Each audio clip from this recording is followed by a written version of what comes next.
Growing up, I was always an outspoken child. I always had something to say about something. As a matter of fact, the phrase, stay in a child's place, oh, that was made for me.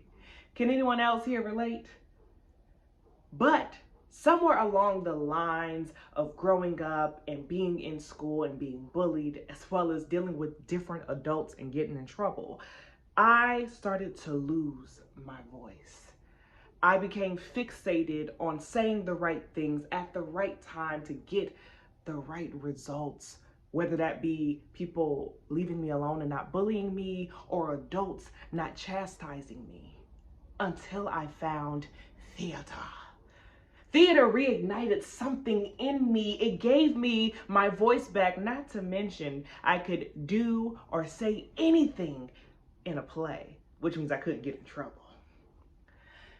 And then when I became a teacher, I realized something, that my 16-year-old students, they struggled with something that at their age I had begun to excel in. You see, because of theater, I had learned to master my facial expressions and my inflection of voice, so much so I competed in oratory competitions and won, pitch competitions and won. But my students, they didn't excel in that area. And when I watched other adults compete in pitch competitions, I realized, and I'm saying this nicely, the ideas were great, but many of them were boring.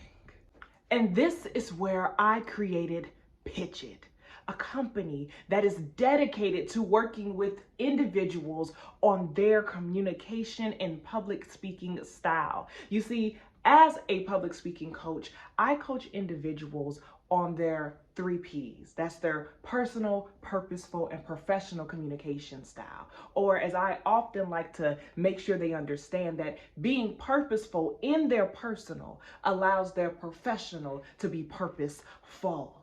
By identifying the foundation of their personal communication style, they can thus identify their purpose, which will allow them to go into their professional life in a completely different light.